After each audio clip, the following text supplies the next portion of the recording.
Големото невреме кое го зафати Охридскиот регион, проследено со силен дожд, електрични празнења и град со големина на орев, го блокира нормалното функционирање на градот.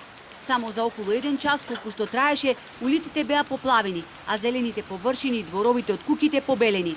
Затоа сведочат и аматерските видеоснимки на граѓаните кои невремето ги затекнало надвор од своите домови, а ги испраќаа до нашата редакција. Градоначалникот Пецаков веднаш го свика кризниот штаб. Целата механизација е ставена во сила, а сите вработени во јавните предпријатија се на терен. Претежно проблем има во куќите кои од подрумите направија места за живење. Постојат поплавени домови, штета пријавена до овој момент, освен поплавите, значи на одредени места и домови нема, а на земјоделските површини очигледно штетата ќе биде огромна.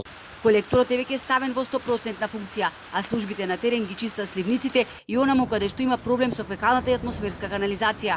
Невремето ни ги заобиколи нити руралните средини.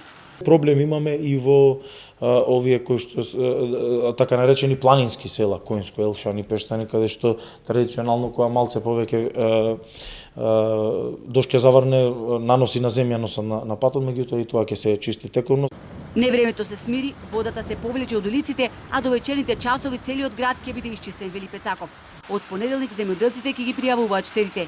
Инаку во градот е раздвижено, штом се смири невремето, туристите со кабаници на себе го обиколуваат градот.